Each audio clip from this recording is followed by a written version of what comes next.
Vibe Show 97.9, man. Y'all already know the vibes, man. Happy Monday to everybody. It's going down real exclusive.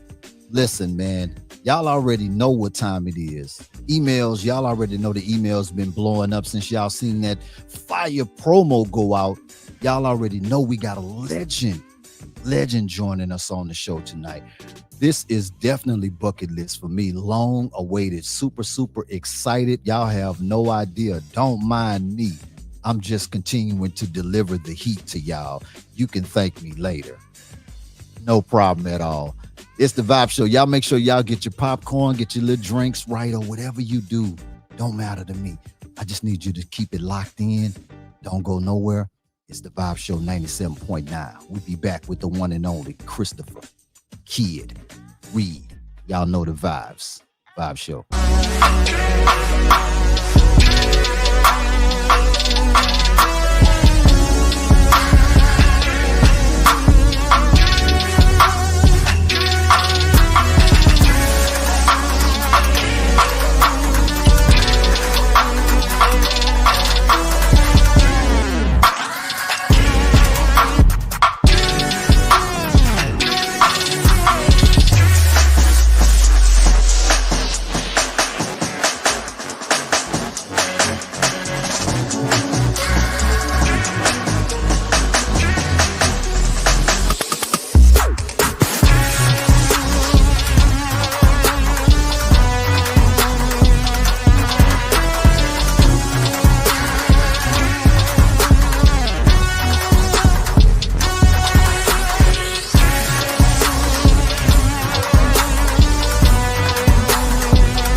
Vibe Show 97.9.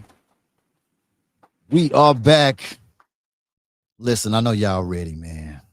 I'm getting ready to bring y'all an icon, a legend, one half of the legendary duo Kid and Play. Listen, they taught us how to dance, taught us fashion, and just how to be cool, man. They taught us all of this. Super excited, man. I'm talking about the one, the only Christopher Kid Reid. Yes, sir. What's up? What up? What up, Vibe King? What's going on, my brother? Man, hey, how you feeling? I gotta say this before we get started. I have to say, your intro got me pumped. I thought I was ready, but your intro to the show, I'm geeked. I'm ready. Man, listen, we try to deliver. We try to deliver, man. Just try to keep the vibes on the highest level possible. I'm fleeking, and it's great. Listen, I gotta thank you, for real, for taking time out of your busy schedule. Again, this is definitely a huge blessing, just to have you on the show. Any of your time, man. Just growing up on you, Kid and Play, just the whole everything that you've been blessing us with over the years and still blessing us with, man. I am so grateful. I just want to say thank you so much, for real.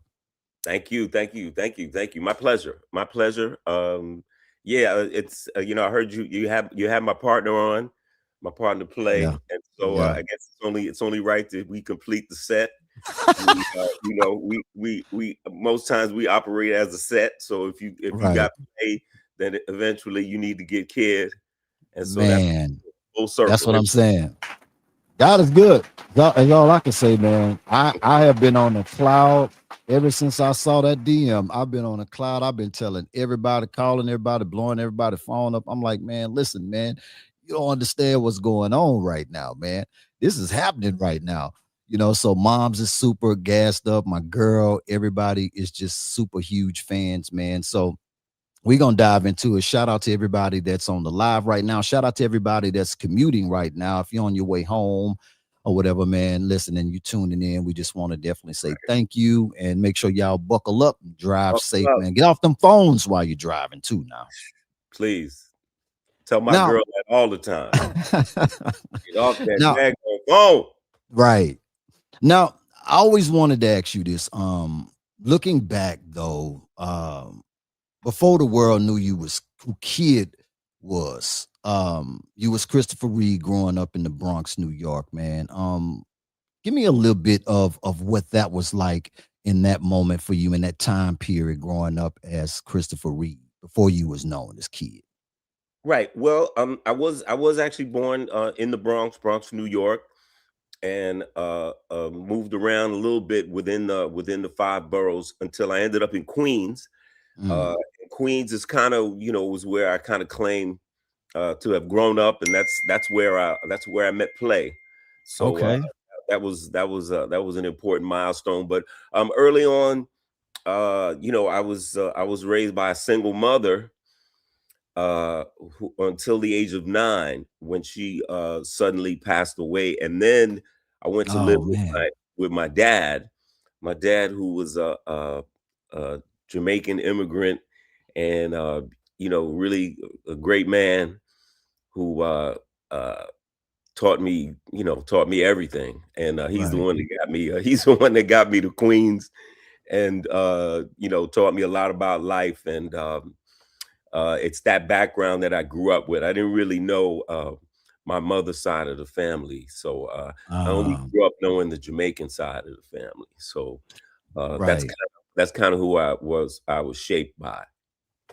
Right. What was there sports or anything else, or has it always been hip hop? Like when did you get hit with that hip No, hop bug? no, no, no. It wasn't. I mean, I was a lover of sports. I like to play sports, within the neighborhood. I was kind of a basketball guy myself, Right. uh, but I wasn't really that good at it. To be honest, I was kind of a nerd. I was like really, really smart. I was really smart, book smart, encyclopedia kind of smart. Uh, Right. I ended up going to the specialized high school in New York called the Bronx High School of Science, which is one of the top academics high schools in New York. So I was kind of a nerd until that hip hop bug kind of caught me. I was like I think I was a freshman in high school. I was probably about 14, Right. and uh, hip hop was just starting to bubble and really start to seep into the five boroughs, into the city. And it was just a kind of magical time. This brand new music form and everything that came with it. It wasn't Right. just music. It was to quote your show, it was a vibe. Right. And it had its own lingo. It had its own fashion. It had its own way of being, its own kind of its own world, if you will. So Right. I definitely got caught up in that at the time, and it was something that, um being pretty smart, and especially really good in English, that was something that I could kind of really lend myself to. So that's kind of why I got into the rapping part of it, because everybody tried everything back in the days just to see what you were Right. good. Right. I tried the DJ route, and I was awful. I was terrible. I was terrible, as my friends would tell me. So that made me kind of slide over to the microphone, and I felt more comfortable there, and I was able to kind of write some of my early raps. And yeah, it became kind of a refuge for me. Right, right. Well, thank God, man. It was rap, man, because I mean, you know what I mean? Like, Yeah, and yeah, it's funny hearing you say the nerd part of it because so yeah. did you play an intricate role in especially on Class Act, man? Like, Right. what was did you play any type of part in writing in some of these movies or lending some, advice like, hey, look, I think my character would be better like this or whatever. Give me a Well, little bit of that. Well, I can tell you, as it relates to specifically to the movie Class Act, Mhm. that was a movie that was originally written for like two white guys. And Really? yeah, yeah, it was originally written for like two white guys. And we were over at Warner Brothers. We had a Warner Brothers wanted to do the film with us, and what they did was they had it rewritten Hmm. specifically for playing myself. And it just so happened that that was the vibe of it, that one guy was a nerd, one guy was a hard rock, and they had to switch identities and everything like that. Right. What was funny for Play and I was that that kind of mirrored our childhood growing up. When we were growing up, Right. you know, Play was definitely more into the streets Yeah, he was at a that street time. dude. Yeah, he he was a street dude. His father was in that life at that particular time, previous. And as I said, I was the opposite. I was kind of the nerd. So Right. that's how we originally were as we struck up our friendship back in the day. So when we got to Class Act and saw what it eventually became, we were like, wow, we know we can do this, because this Right. really kind of mirrored our own childhood growing up in Queens. So yeah, that's one of those things that just kind of happenstance. And then when we saw it, it's almost like a divine kind of situation, or it's the universe reaching out and Right. kind of further made us feel like, yeah, this is the right kind of project to do. So yeah, that's what it was like, and we kind of we kind of admired each other because we were so different. I admired Right. Play Right. because, yeah, he was out in the neighborhood, and he was always had the fly gear on and looked like he was Right. very Right. popular with the ladies and stuff like that. And at that time, I was really nerding out. I had really big, thick glasses and an afro, and look, what I mean. I didn't look, like a rapper of any, you know what I mean. I looked like a nerd. I was like, Right. you went to the dictionary and saw nerd, it'd be a picture of me, just chilling. Right. But I think on the other hand, Play kind of saw me as a really smart kid, and that wasn't the route that he was taking at that particular time. So I think we admired each other's superpowers. My book smarts, and for me, and I kind of admired Play for his street smarts. So as our Right. friendship grew, in real life, that's what we kind of lent each other a hand, Right. in terms of helping each other where the other one was kind of weak. Play was able to kind of teach me how to navigate, the outside world, if you will, and I was on the other hand trying to encourage Play to really move forward and complete his education, which he did, which he eventually Right. did. So yeah, that was weird. Sometimes they say sometimes life imitates art, and vice versa. So yeah, That's dope. that's how that went down. That's so dope, man. Like Yeah, so the literally. point being, we were very, very different. Play and I were very, very different from one another. When we first met and when we first became friends, and ultimately, maybe that's what bonded us, and I think kept us tight for such a long time. Right. Do you think, with hearing that, do you think that that is what made you guys so different as far as a when you became a group? Because I felt like you guys always stood out. It was just told a whole different thing that hit when it hit, and I think that that's what took the world by storm, because it was just like, the first of all, the timing was just, it couldn't have been a better time for you guys to come out. You know what I mean? And Mhm. it just seems like everything was like, what do you think, in your own words, that made Kid and Play stand out so much though? Well, you know what? I think underneath it all, there was a true friendship, and I think Mhm. that's something that always kind of radiated. Particularly as we moved from the records into the videos and into the movies. A lot of Right. times, you see movies, and you'll see co-stars that are kind of put together. They didn't Right. really have any Right. previous relationship, and so that's why people are always worried about it when you're doing a buddy film or a duo film. Or are they going to have chemistry? That was a problem that Play and I never really had, because we had a natural chemistry, because it was coming from a natural, true friendship. Right. So that's how that went. So I think that was a part of it, and I think people always felt like we were really being ourselves. Yeah. Hip hop Yeah. was great because, at that particular time, look, timing is something that's very difficult to predict. But to your point, it was the right time, but it wasn't just the right time for us. It was the right time for us and Salt and Pepper and Public Enemy and Yeah, it KR was a movement. and Yeah. Stetsasonic and Chubb Rock and in LL and all these, and I always have an opportunity, and I always make sure that I say it. A lot of those groups that came out in that span of time from like 88 to 93, I'll put that 5-year period up against any other 5-year period in the history of hip hop, Right. because you found so many great artists that came out at that particular time, and they were all so different. They were all Right. so different, and they all had unique voices, but they all worked together. So it was an exciting time. It was when hip hop was just kind of reaching out and branching out throughout the country, throughout the world. Yo MTV Raps was in its early stages. Absolutely. And you probably know, given your radio experience, um, radio, even particularly black radio, wasn't always inviting It to wasn't. hip hop Exactly.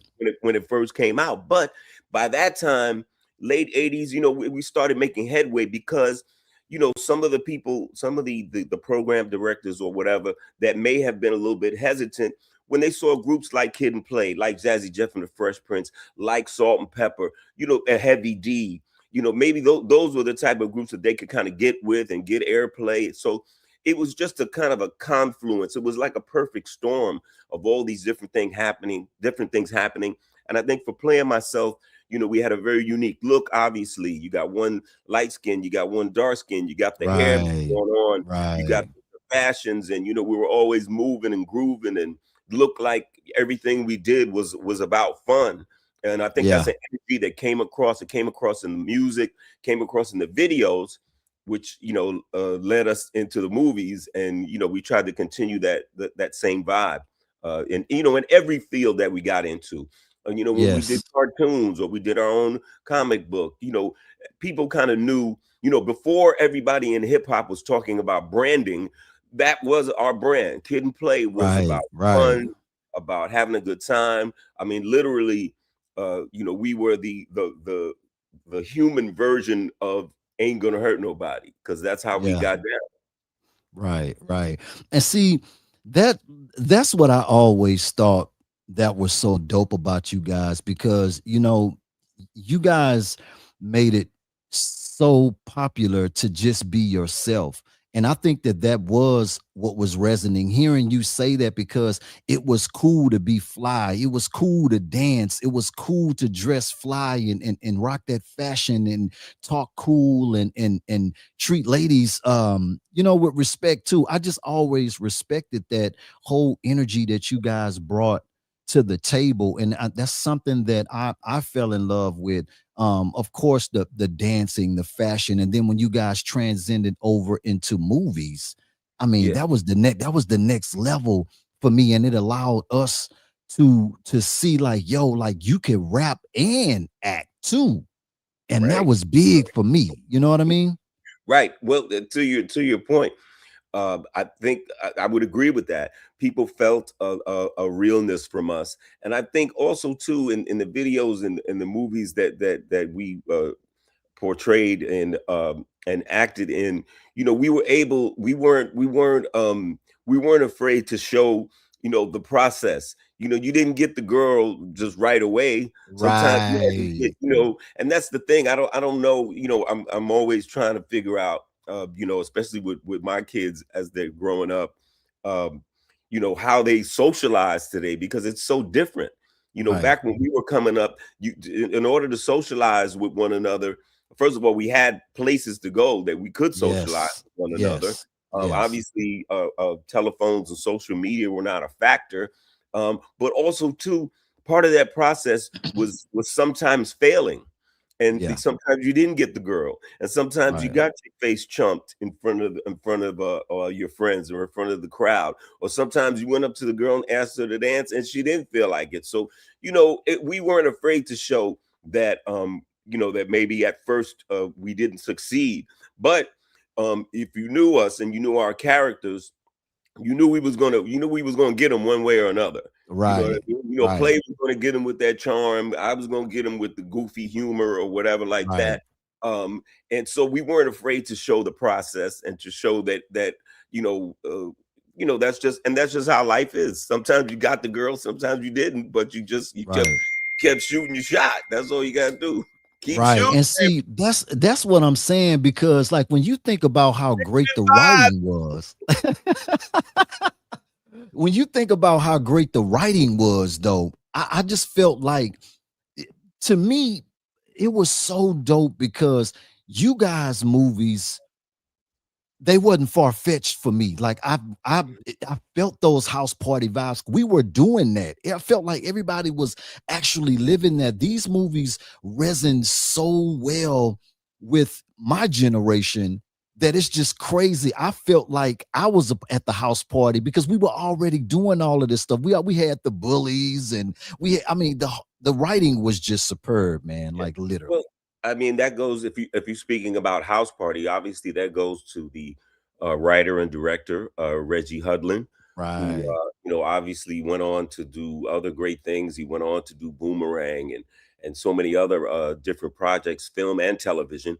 One of the great things that I remember about working with Reggie was he was one of those directors that allowed you the uh, the free reign to say things in a different way or in a better way or in a more hip hop way. He would give us, there's words on the paper, there was structure there, but he would say, hey, if there's a different way for you to express what we're trying to get across in this scene, and in a way that would click more with your hip hop audience, let's give that a try as well. So he was Right. a giving director. We work with a lot of directors over the years, and sometimes they're not, especially writer directors. Some writer directors are really married to every word that they've written, and they don't give you that Right. freedom is the word I was looking for, to kind of uh just to kind of polish it and make it a little bit better, and not just with playing myself. He allowed Full Force to do that. All that stuff that Full Oh Force did man. was not on the page. All that all that I smell pussy and What? and we're going to kick your effing ass and all that. Full Force made up all of that stuff. All that was improv. Yeah, I mean, well, yeah, I mean, they made it up, and then it became part of the script. You know what I'm saying? Right. Yeah, yeah, yeah. You know what I mean? They came early on. They saw that the original Full Force bullies were just going to be like just kind of mean and not Yeah. funny at all. But they came up with the idea. Said, hey man, let's make them menacing but kind of cartoony at the same time. And once Right. again, to his credit, Reggie allowed them to do that, and that became, part of the essence of what the House Party movie was about. People Right. remember Full Force, and then not just for being regular old bullies, but they had catchphrases and all these different things that people remember about them. And that's because everybody was, it was just a very giving, thriving kind of atmosphere. Everybody got along, all the actors got along, the crew got along. I mean, it was a low budget movie, so it wasn't like anybody was making a whole lot of money at the time. Right. We were just doing it because it was new and it was fresh and it was exciting. Nobody knew that 35 years later people would still Oh be my God. rocking and jamming to House Party, which became such a blessing. Yeah. And maybe, and I think most of us thought, well, we don't know if this is going to be our first and last movie, so let's just give it all that we got. And we had a blast. And from what I've heard from the fans over these many years, they always ask, like, man, you guys look like you guys were having so much fun in that Right. movie. Were you really having that much fun? And I'm like, yeah, man, we were. I mean, yeah, we had Man, fun every single day, and we got paid for it, which is crazy. that's a blessing, man. That's a blessing. What still today, what keeps you still so fueled and on fire and inspired to still be in a mental creative space right now at this point in period in your life? I mean, you're still going, still doing shows, still on the road, doing comedy shows. I mean, like your life has been truly amazing and still amazing. Like, it's what haven't you done? Wow, that's a that's a great question. You know what? Playing myself together, we've been very, very fortunate to have worked together, for such a long time and still enjoy working with each other. We had a gig a couple weeks ago on the East Coast, in Camden, right outside Philly, Philly, Camden area. Yeah, I had about 12, 13,000 people out there. that's Nice what I'm outdoor saying. arena right on the water, man. I mean, and we Right. still enjoy it. We love it. It's almost like a high school reunion when we get back together, and we playfully complain on stage that we're huffing and puffing, and it's getting harder each year, which it is. But you know what? I think that's another thing that the audience can appreciate, because our audience has grown up with us. They've gotten Right. older with us, and they can appreciate us, still giving 110%, the best that we can, and still having fun with it. Now, me personally, I've been incredibly fortunate to do all these different things. In addition to Kid and Play, it was around about the year 2000 that good friends of mine like Tommy Davidson and Bill Maher urged me to get into doing stand-up comedy. So I've actually been doing stand-up since 2000. A lot of people, people that know, or people I performed for over the years around the country, different comedy clubs and stuff like that.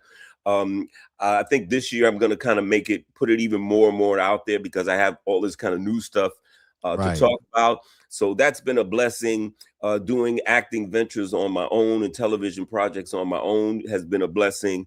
I got into the voiceover space several years ago, and that's been very, very fruitful as well. All variety of different things, straight announcing or doing cartoon voices and stuff like Right. that. Also, writing and producing with other groups, and some great collaborators that I've worked with over the years. And just being still able to, if I have an idea, to build it, create it, and have great partners that I can collaborate with. And this art. What we're creating is art, and as long as people keep enjoying it, then that's something that I'm going to continue to do. It's something that Play and I will continue to do. I think on the hip hop tip, on the rap tip, we came in with hip hop. I love hip hop. Right. I try to stay up on what's going on, just on the scene. I mean, it's tough. There's just so much music stuff out there, but I do try to stay abreast of it. And I love hip hop so much that I always feel like it's an ecosystem. It's an ecosystem that's obviously always evolving and Right. changing. But I think it always ends up in the right place, even if sometimes people feel like it's going astray. It Yeah. always corrects itself. It always rights itself. I love being a representative for hip hop in anything that I've ever done. I try to bring hip hop with it. Yeah, I was gonna ask you how you felt about it. Thank you for breaking that down too. How you feel about it. I want to ask you this too, because I was really upset about this, man. First I was excited, just to know that you and Play jumped into the podcast space, man. I was like, yo, this show is gonna be out of here, like, because you guys know everybody, like, literally been. I mean, you've been around the world, been on this planet long enough. I'm like, yo, this show is finna be different, because you guys were interviewing, you guys were doing amazing interviews, touching on, things that I wanted to see, and then it was gone. I was like, yo, like what's up? Like, this should have been the biggest show ever.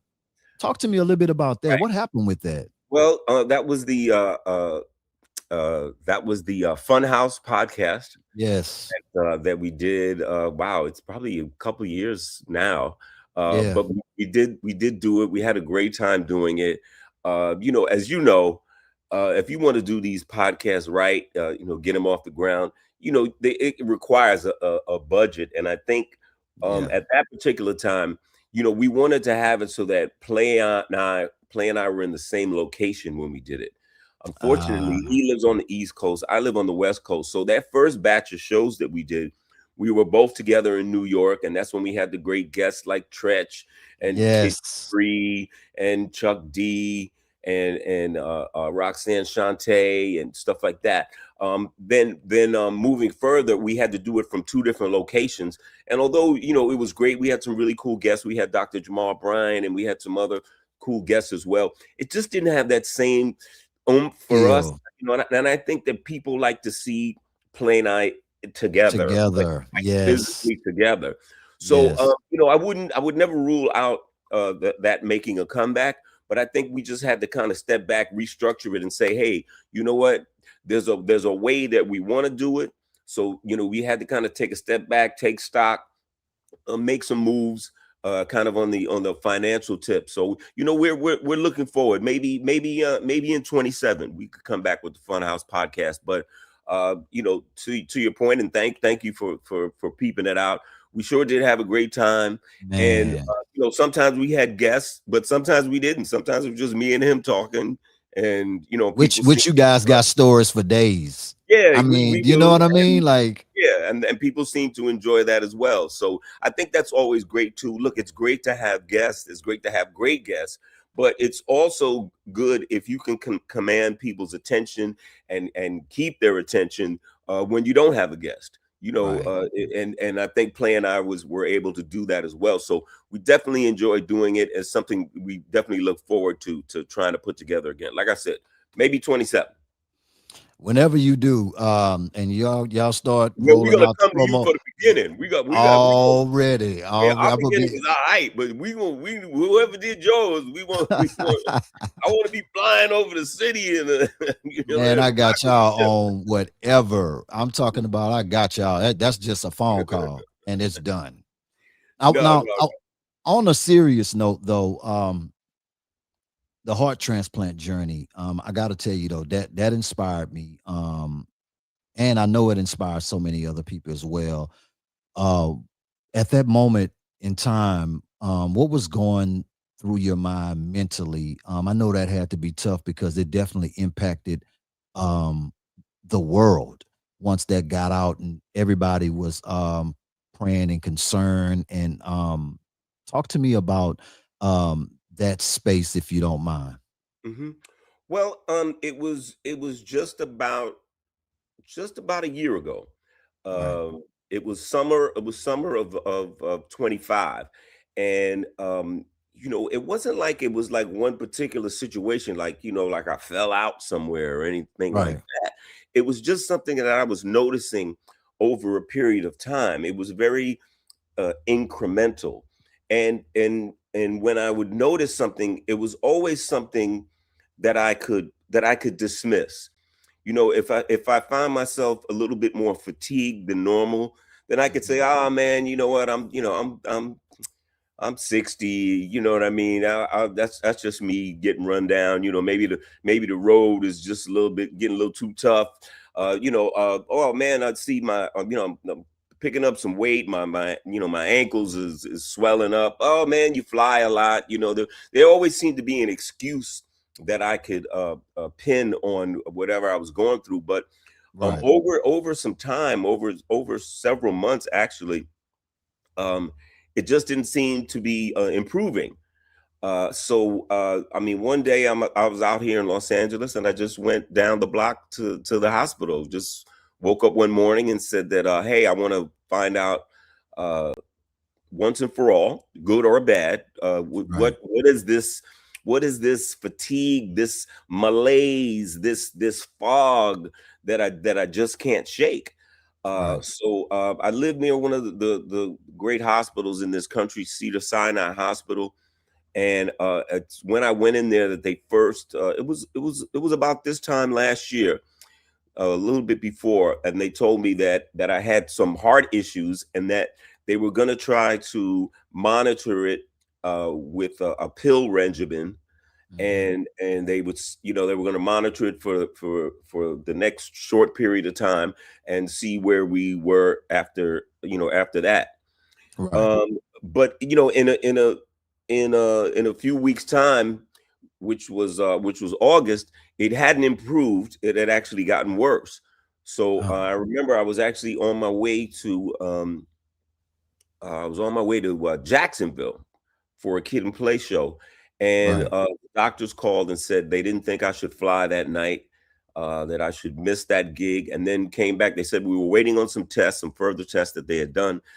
Then called me back a couple hours later and said, "Man, you need to come back down to the hospital." And that's when I got admitted, and that's Wow. when they said that even in that small period of time since they had seen me last, that the heart had deteriorated, and I was fully diagnosed with what they call congestive heart failure, which Wow. means which the cliff notes is it means the heart isn't strong enough to pump the blood, to pump the the oxygen, Yeah. to pump the blood and the oxygen toward you to your body, the parts of your body that need it. Right. And what happens is there's a fear that after a while, if the heart continues to deteriorate, then it'll affect your other organs. So that's at the point Oh. that they said that's the point that I was at. That and I'm even then while I'm in the hospital, I'm thinking, ah man, maybe they give me a pacemaker or what, I don't know. Right. But they Right. quickly came back and said, no, it's the situation was that dire that it looked like I was definitely gonna have to have a heart transplant. And I don't I can't say that I was like super scared or anything like that. I mean, Right. I had I knew that I was getting the best of care. So I had a confidence in that. Uh, you know, uh, my girlfriend, my immediate family. It was only very few people that kind of knew what I was going through at that particular time by Right. design. Um, um, and so I just kind of trusted in. I'm kind of a universe guy, and at one point I thought to myself, I said, well, if if if this was gonna be it, as far as I was concerned, then I Right. was like, well, you know what? I was satisfied with what I'd done with my life, with my career. I was happy with the loved ones that I've had and who I had affected. My three kids are grown and well on their way to being wonderful adults. Everybody, I mean, I knew I had a lot of good people and a lot of good vibes in my corner, but that was not meant to be. It was what Right. was meant to be was an incredible opportunity. When they, you have to be considered and voted on and approved to receive a heart. Um, Really? yeah, yeah, you can't buy one, and the fact that I'm kid from Kid and Play, that Yeah. doesn't None of that matters. no, it doesn't matter. They have safeguards, and especially a hospital as prestigious as Cedar Sinai. They have safeguards. There's a process that they have to go through, and they have to check you out. They have to find out, okay, you need a new heart, but how are your lungs? Mm.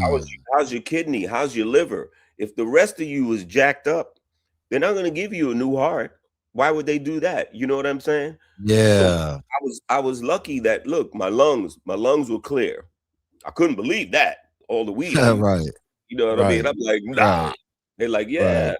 So the lungs were good, liver was good, kidneys good, mental. They also examine you mentally. It, Wow. it's a process, and it's a staff, and it's a group of about 80 different people in the medical fields. It's cardiologists, it's surgeons, it's gastroenterologists, it's dermatologists, it's psychiatrists, all to find out whether or not you're a good candidate to receive a heart. You have to have the right blood type, Right. that opens you up to receiving more hearts. My blood type is B positive, and if you're B positive, that opens up the heart pool for you. And Right. so that had to be, and that's completely luck. So all those things I had to check all those boxes in order to be considered. And and you got and you got to make sure you got to make sure that the insurance is right, because Right, right, these hearts ain't cheap. They not giving them right. away. As much as the good people at Cedar Sinai and the organ donors and stuff, as much as I'm sure they love House Party, that alone ain't gonna get it. Gotta have some bread. Yeah. So thankfully, all that stuff was cool. Shout out to the Screen Actors Guild, our actors union, because that's who the insurance went through, and that everything was copacetic as far as that was concerned. And I received the heart. I got approved, and then one of those things, Man, like when they call you and tell you that they've found a heart for you, because it has to be the right size, it has to be all these different things that it has to qualify for. They right, call you up. I was still in the hospital. They call you up and say, hey, we found a heart, that we found a heart that we think is right for you. And at that time, because this is all brand new, I'm thinking to myself, I said, okay, maybe we got a couple of days or whatever, get your affairs in order, God forbid, or whatever like that. right, right. But they were like, no, no, we're gonna we got the heart, and we're gonna put it in tomorrow. We're gonna put it in tomorrow night. What? Yeah, and you're just like, what? And they're like, yeah, man, like these things ain't chilling. It has to be implemented, and it has to be utilized right away. So 7-hour operation, and I woke up with a much newer heart. The surgeon said that the heart Man, was much newer than my 61-year-old heart had been. And man, it was a revelation. It was instantaneous improvement. They get you going right away. They get you up and walking and moving around. And I don't know if they need that bed. They want to get you up out of there. You know what I mean? You know how them hospitals right. are. They're trying to get you about that Yeah, bed. absolutely, But absolutely. but all jokes aside, they make sure that you're ready to go out and face the world, and that's what I did. And with that, like I said, we were keeping it very, very tight. Only a handful of people knew what was going on, and that's how I Right, wanted it. And even after I got out of the hospital and was kind of recovering and recuperating and convalescing at home, um, I had it in my mind how I wanted to reveal this to the public, and that's right, when I had it in my mind. I said, you know what, I want to reveal this to the public, uh, when I'm able, when I'm physically able, when yeah, I'm on the mend, when I'm well. You know what I yeah, mean? I didn't want people to see me, on my back, and leave that with those images alone. I don't mind people seeing pictures of me, what I was going through, if what they're looking at right now is what you're looking at right now. You know what I mean? right, right. Exactly. Call me vain or call me old showbiz or whatever like that, but that's just the way I wanted to do it.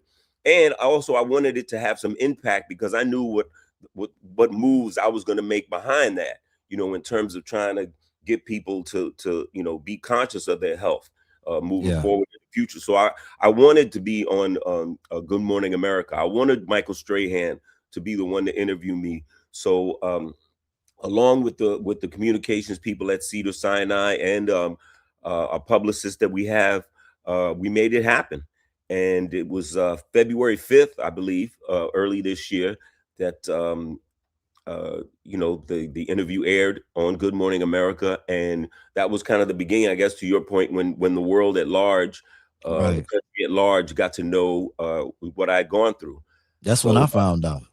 yeah, that. And then, I mean, look, people, it's not like people sit around and watch Good Morning America early in the morning like they used to, but people get their news, when they can. They see clips or what have you. So it was along with that. I wanted to do that. So CNN and all these different stations as well.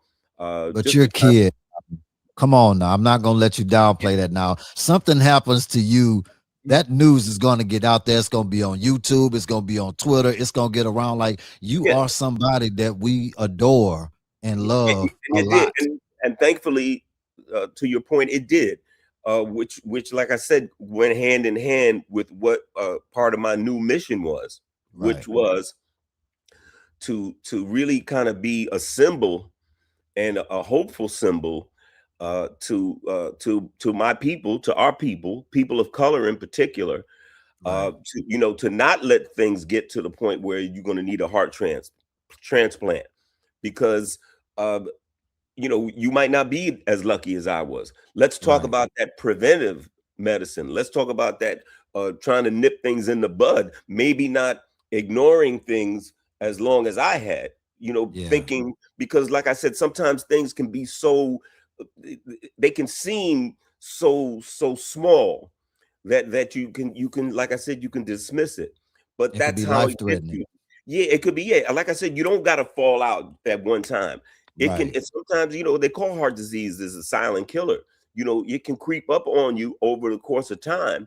And look, the preventive part of it is your best opportunity to get fixed up and to continue to live. It's the worst thing when you finally get up in there and get to see a doctor, get to see a physician, and they properly diagnose you, but it's too late. So that's Right. not what I wanted, and so I wanted to move forward on as some of the biggest platforms that I can, and since then that's how I've been moving. Anytime I get a chance to promote anything that I'm doing now, be it playing I touring or a new record that I put out, it always comes. It's also going to come with that message of you know keeping your mind's eye and having your mindset on your health. Yeah. Because I want my fans to be around just as long as I am. And I Right. know that it's something, like I said, that our people go through. And I know that not only our fan base, but just hip hop culture as a whole is aging. We Yeah, just went through the absolutely. 50th anniversary a couple years back, 2-3 years back. So that's what happens. That's what some of our audience is facing. These health problems as you get older. So um, look, it was kind of a fast uh, turnaround for me in terms of being diagnosed, and the time that I got the heart. So it was in the aftermath of it that I really had time to kind of take stock and realize how fortunate I was.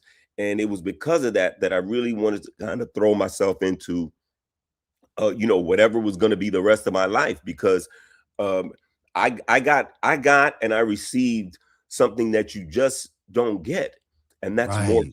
time. That's more time. Right. Right. They would tell me stories at the hospital of billionaire Arab sheiks that come there to get fixed up. It might be cancer, it might be this or that, and all that money in the world couldn't buy him more time. Couldn't buy 'em more time. And I got more Wow. time, the most valuable commodity that you can get. So I couldn't just stand idly by and not do anything with it. Look, I'm still me. I'm still Right. kid. People ask, like, man, Definitely. you got a new heart in you. Do you feel different? I say, no, I don't think so. It's still got the same brain. And I Yeah. want to be me. I want to be fun kid. I want to be an entertaining kid. I want to be a clever kid. But I also want to be the kid that taps you on the shoulder, um, psychologically, and says, "Hey, man, think about this. Think about that." Uh, you Right. know, no, don't just think about your health in terms of yourself. Think about your family. Think Yeah. about your loved ones. Think about how much they love and need you. And that's going to be my mission, and moving forward. And I'm happy to do it, and I enjoy doing it so far. I've been doing it ever since I got back out. I got back out on the streets, and I'm enjoying it. It's a new world for me. I'm doing stuff not only with Cedar Sinai Hospital, but I've had contact with the American Heart Association. I'm working with a group called One Legacy, which is an organ donor organization that they procure uh, organs for people throughout the Wow. state of California. Really? Uh, and so I'm learning about it. I'm meeting other patients. I'm meeting patients that are awaiting transplants. I'm meeting patients that have had transplants. I met a few before I got my heart, and it was very helpful to me. They were able to kind of ease my mind and let me know what I was going to be going through and what I had to Right. look forward to. So that's something that I want to do. I want to pay that forward. So and that's the cool part about it, because I'm much more healthy now. I've got all the energy in the world. I'm not dragging. Right. I don't want to sleep all the time. When you don't have that heart pumping and getting the blood and oxygen to all your organs and extremities and your brain, all you want to do is sleep. You know what I Right. mean? But now it's the Right. opposite now. Now it's like, what's going on? What we do? I don't smoke and drink anymore, because that's not compatible with what I'm going through, with the medications that I'm taking. And that's Right. okay. That's fine. I'm kind of back to, as you said earlier, what was kid like before he was kid? Well, yeah, well, Right. it was this, it was I'm kind of the same guy. And I want to bring that energy, and hopefully, my being famous or my celebrity status, if that can help bring awareness, then I'm all for it. And I've made promises to do just that, and there are promises that I intend on keeping. Man, I'm sitting here. I'm sitting here just listening to you. Like this, the whole process, like it's unimaginable. Yeah, it's Like crazy. I'm sitting here like, we're talking about taking a heart, That's right. replacing a heart in a body. I'm just saying, just the thought of it though. Yeah, Like, we see this stuff on movies, and just to hear, yeah, you know, and be connected to somebody special who's actually went through this process, and hearing you, it's just hitting me different, man. Like, yeah. I It's mean, you know what? God is so good, man. Trust me, trust me, trust Man, me, Don. Trust me. I feel sometimes when I'm just sitting, so I'm by myself, and I'll just be like, I can't believe it. yeah, And I feel, you get real humble. You know what right. I mean? Because and it's one of the reasons why I wanted to kind of continue to create, and it was kind of one of the emphasis behind writing the song Tin Man, Yeah, I because was gonna sometimes ask I you think about about that. it, and I think about the fact that a stranger, a stranger had to die in order for me to live. Right, Not just that, the stranger had to die, but then the stranger's family, on the worst day of their life, there's a family, it's the worst day of their life. Their loved one had right. just passed away. And on the worst day of that family's life, they still found it. They found it in their hearts and minds to make a decision about their loved one's organ. They made a decision that gave me more time. Man, And that's deep. that's so heavy. That's so Yeah, heavy. That means, man, that means my work isn't done. My right, my my journey isn't done. You know what I right. mean? And it, like I said, it's quite humbling. And I've now that I'm getting into this world, this clinical kind of world, this cardiology kind of world. I'm learning, and with so many facts and figures about it, so many people that are on the waiting list for these organs. So I'm out there, and I want to urge people to become an organ donor. It's very easy. In Right, most cities, it's just turn over your ID, your driver's license. You can check a box, and you can be an organ right, donor just like that. right. And so along with that, and along with the preventive measures that one can take, that's what I'm all about. And it goes right alongside of all the things that I've been doing, and that I continue to do by myself, along with play. And you know, it's once again, I now have the energy to do all of it, and I enjoy doing it. I enjoy meeting people, and you know, we have this new vibe and this new topic to kind of talk about. You know, there's meetings that we have, and you know, it's just I feel like you know, and it's not something that I resent. It's an obligation. It's a duty, Right. that I feel, and so I have no problem paying it forward, and I hope I can do so for as long as I still have, and I got more time. Absolutely. Absolutely. What's next for Christopher Reid? I'm glad you asked that, Kano the Don. Well, and if I could jump back just a second, it kind of Yeah. gets into, for example, when I was sitting at home on the couch recuperating, that's when I had the idea um, about just the concept of being the Tin Man, Right. because that's Which what is I felt. absolutely genius too, by the way. Well, I mean, I just felt like it. I felt like, man, I just thought about the Tin Man from the Wizard of Oz, or Right. the Tin Man from the Wiz, you know, as we know.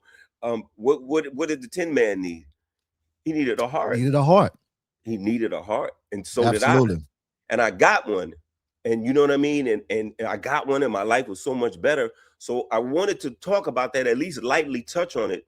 But I also wanted to take that opportunity. I said, well, if I was going to talk about my close call and how much I appreciated coming out on the other side, then I also wanted to shout out some of our rap soldiers, men and women, Boy, you did that that, have passed boy. away, that didn't make it. Right. A lot of these people were friends of mine, you know, that we Right. toured with, that we did music with.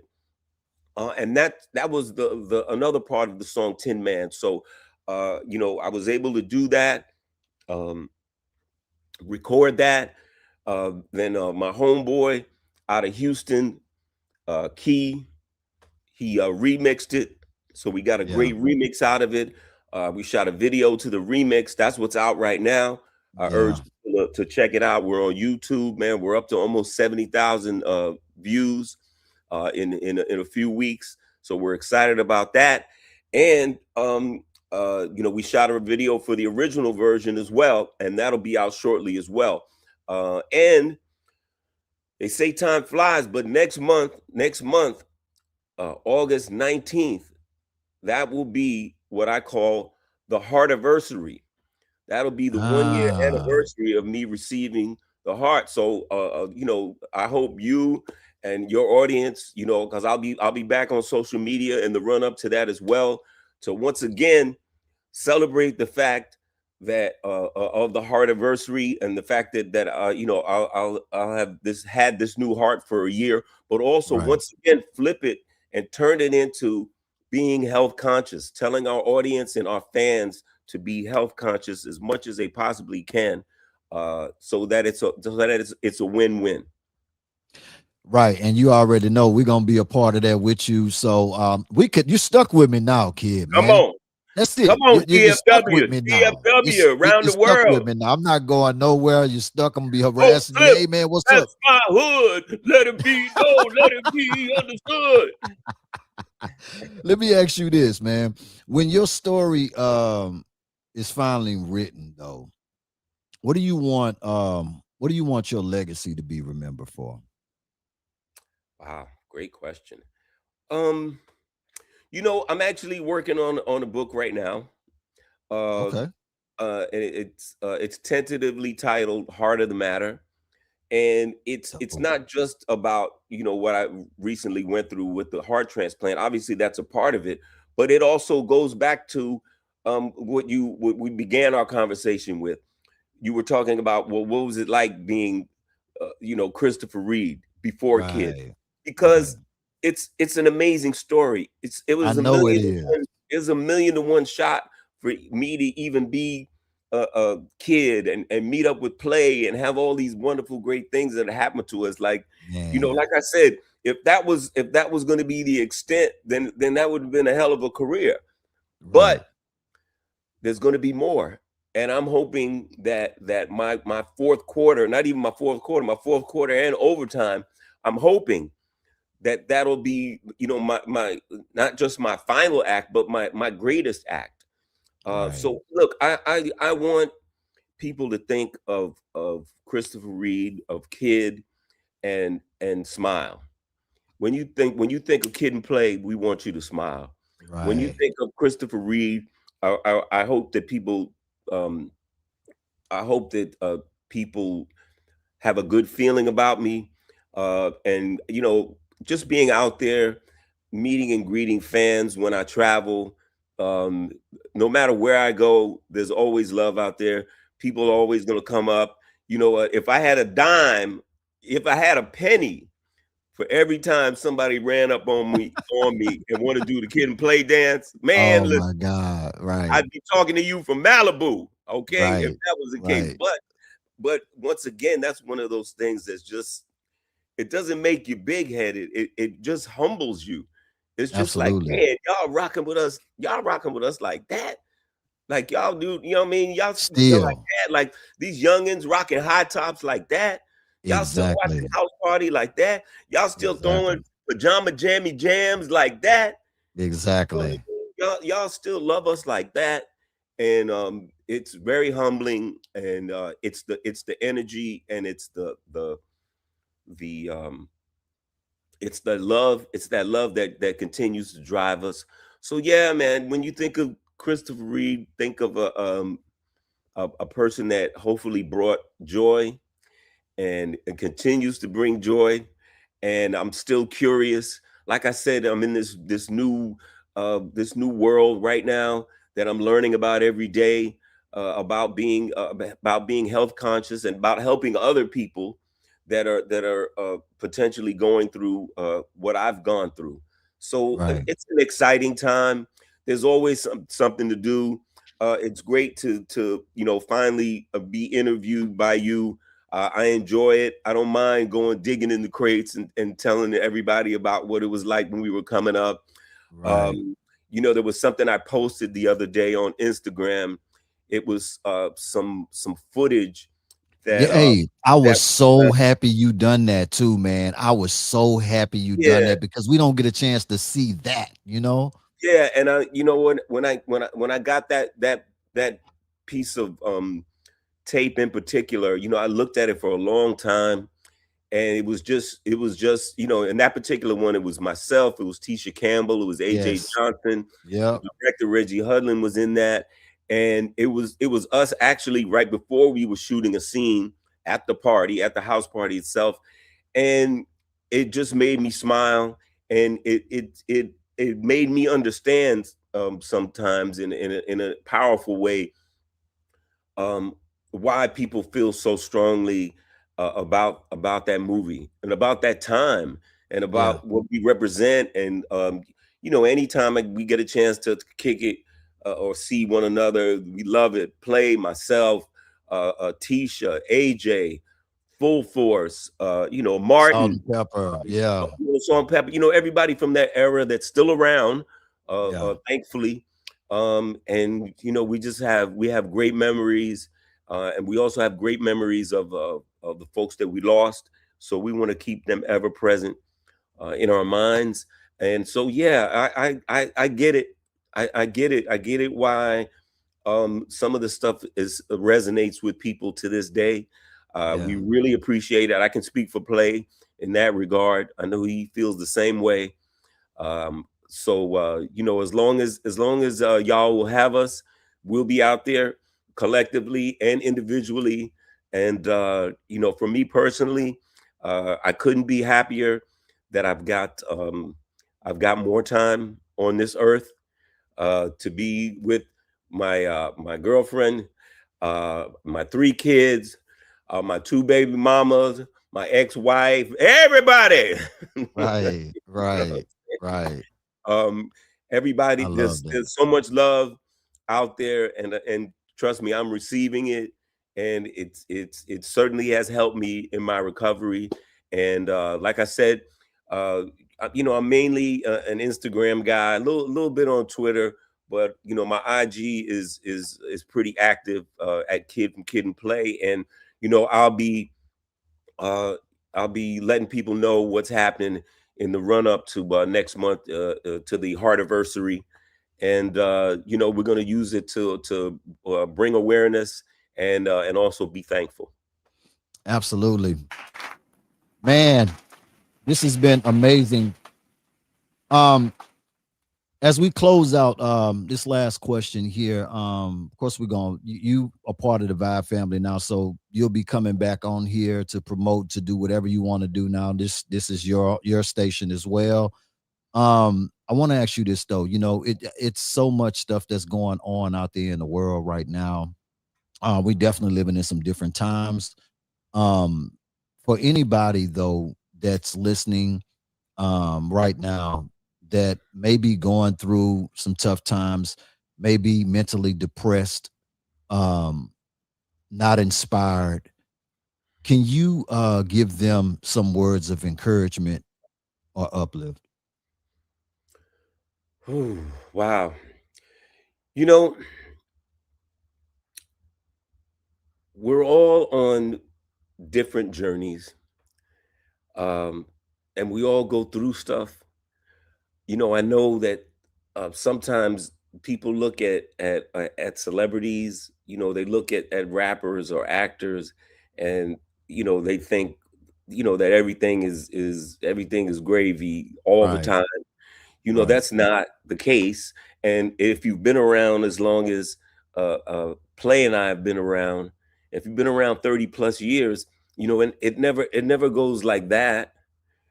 There's going to be some of this and some of that. And right, I can recall being in uh, valleys, being in professional valleys, being in personal valleys, um, and I think what got me through was, look, I've always had a firm belief in myself, um, and in putting the work in, right, and utilizing whatever it is uh, that can sustain you. For some, it's the word. For some, it's religion.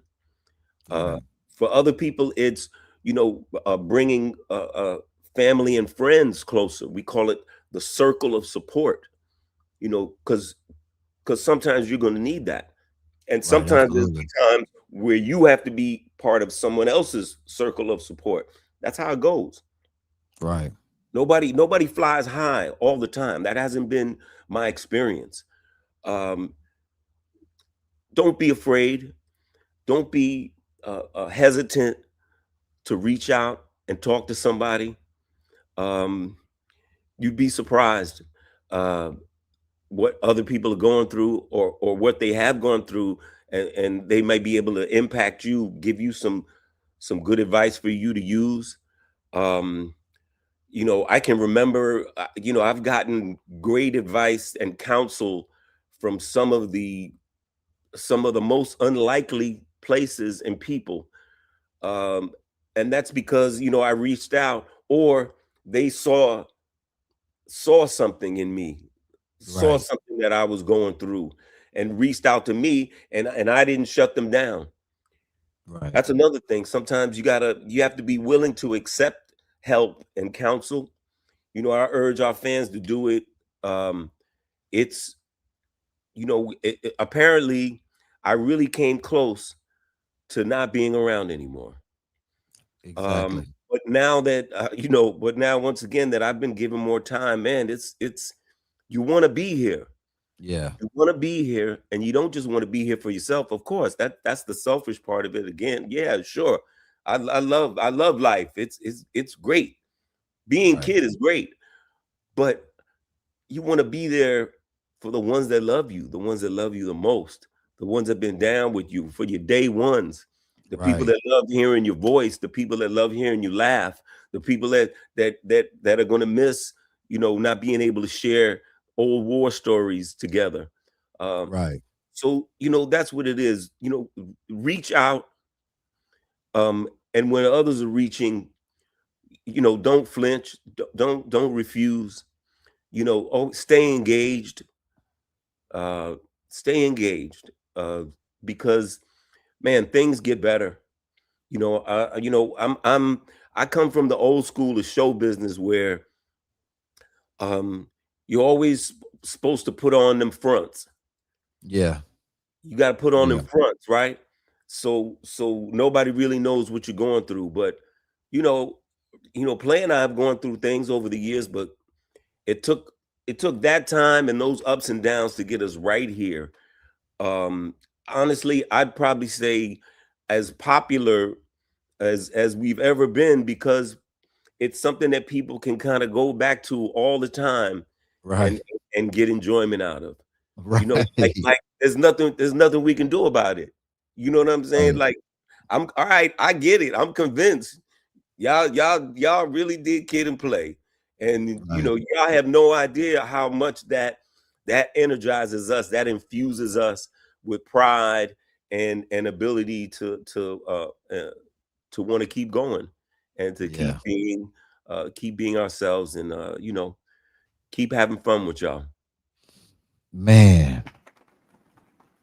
Y'all heard it right there, man. Make sure y'all go and follow Kid on Yes, Instagram at please do. Kid from Kid in Please do. Play. Yeah.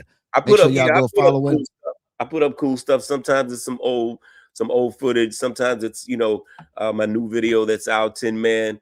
Sometimes, it's some cool stuff. Sometimes I put up when I'm going to be on with you on the Vibe Show. So Absolutely. Look out for that, man. Also, that Tin Man right now, the Key remix. Y'all make sure y'all go and stream that. It's on all music streaming platforms right now. Also, go run that video up, man. That's on YouTube right now. And shout out to also, my homeboy Key, he definitely, did the remix, and he also directed the video. Did a great job with wow, that. He did both videos, the Tin Man and Tin Man remix. So we'll be dropping the wow. Tin Man in the next coming weeks, around the time of the Heart anniversary. So Okay, please okay. So be we're gonna mindful get of that. that. There's more Yeah, information yeah. on that. We definitely gonna be tapped in. Make sure y'all tap in on that. Make sure y'all also go and request Tin Man right now. It's on the Vibe Show 97.9. Make sure y'all go and log on to the station. You can request that join up to 10 times per day. Let's run it up, run it up, run it up.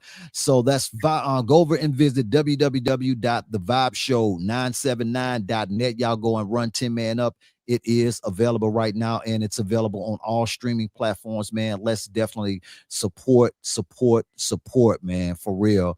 I gotta tell you though, on behalf of me and the entire Vibe team, we just want to tell you that we love you dearly. We super proud of you, man. And we definitely wishing you more blessings and more success with everything that you're doing right now and everything that you're gonna be doing in the future, man. And for me personally, I just want to tell you that I really love you, man. You have no idea. If I could, if I was there with you right now, man, I just want to give you the biggest hug, man. I'm telling you, and just tell you, like, for real, how much you really mean to me, man. Like, you really, I'm a huge fan. I love you, man. I really appreciate this. I won't Thank forget it. Thank And you so remember, thank you so much. Thank you so much for offering your platform to me and to Play previously. I know he appreciates it as well. It's great to connect with you and your audience, and hopefully this will be the first of many. Let's keep that oh yeah, link going. oh And yeah, definitely. and I'll say this, so all can see. Anytime you need me for anything, please, throw up a line, and we'll make things happen, man. I love where you're from. I love Big D. I love DFW, and I love your audience across the board. So peace to all y'all. Love the support over the years. Hope it continues, and we'll see you out there, man. We'll be huffing and puffing out there for you on the road as well. Absolutely. It's the Vibe Show 97.9 with my special guest, my brother, the one and only Christopher Kid Play. He's Y'all like make my sure, hey, brother. Christopher, hey, y'all make sure that y'all lock in and go run that Tin Man up right now. Go and run it Hard. up right now on all streaming platforms right now. Make sure y'all go and run the video up as well. And make sure y'all follow this brother on Instagram at Kid from Kid and Play. Oh man, that's dope. That's the post. That's a poster. This is actually a cover of a magazine. I'm on the cover. I'm on the cover of Preferred Health magazine. So dope. they were nice enough to put this is Tin Man. Man, that is before we get out of here too. That whole who did the artwork for the cover? Oh man, you know what? Thank you so much for reminding me. Let's shout them out. I would be remiss if I didn't shout out my man Pre-Made, my man Desi Brown, who's from Dallas, put it together. Desi Brown Jr., my man Pre-Made. They've been awesome. They helped me. You know, they really took the vision that I had and really made it happen. And now we've got something that people are really, really vibing with. This is one of many different images that he created with the Tin Man vibe. And we wanted to continue into the future. It's like a whole new thing. Once again, big shout out to my man Key, a producer and director. Shout out to my man Tyrone Richardson, who's a part of the video squad. He also takes all these great pictures of me, pictures that you guys posted on the thing. That's my man Tyrone. So we got a great squad, a great team that I'm involved with. And you know, we keeping it tight. You know, I love this new era of how the record business is now, because it's so, you're not encumbered by labels. You know what I mean? When I came up with Tin Man, I had it out in a few days. You know, exactly. You know what I mean? Back in the day, if we had to change anything, gotta get approved, and 10 fools had to sign off on it, and it's just delays. So you know what? I like this new era in terms of delivering music. You can deliver it right to the fans in a timely fashion. So look out for more music from myself, and maybe some Kid and Play stuff. You never know. Don't say that now. We're gonna be looking for it. We might got one more in it. We might got one. Y'all need to. Man, shout out to everybody that was on the live, man. Look, let's shout them out right quick before we get out of here, man. The love was just pouring in. Shout out to all our commuters, everybody that's listening on radio airwaves, man. We definitely want to shout y'all out as well. Say appreciate y'all so bad. Let me run these things up, man. I want to give a big shout out to these folks, man. I'm talking about they came in and showed love for my brother. Shout out to Vibe Show Casper, man. Shout out to Live Vibe Radio 3011. Shout out to Ike Tracks in the building. Shout out to, let's see here, Dr. Michaela is in the building. Michaela Dartson is in the building. Shout out to her.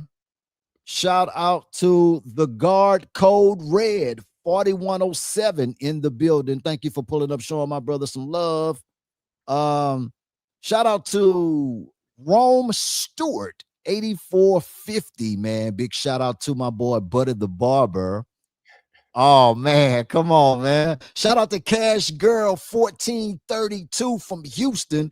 Shout out to her in the building for showing love, man. Who else we got here in here? Let me see, man. I'm talking about, man, they got comments going crazy in here. Shout out to the ramp _ P Morelli 3034. Excuse me if I got it wrong. You know who I'm talking about. And shout out to everybody else that pulled up on the live, man. We getting ready to sign out here. We want to say thank you again on behalf of me and the team. We wishing you more blessings and more success with everything you're doing right now and everything you're going to be doing in the future. We locked in, y'all. We gonna get the exclusives moving forward, so don't worry about it. I got it already locked in. We locked in with it already. We won't miss a thing. I love you, man, so much, man, my brother. I'll be in touch. It's the Vibe Show. Much love. And Kid, we out of here. Peace.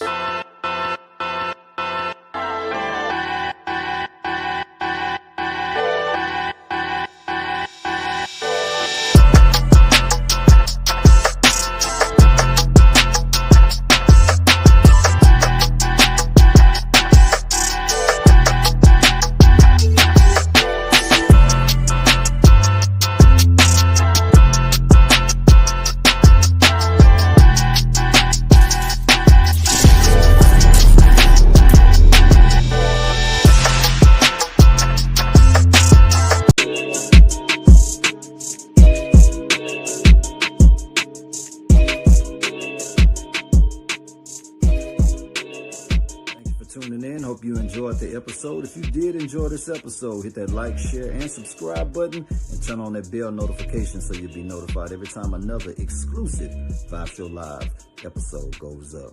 Thank you for all the love and support. Peace.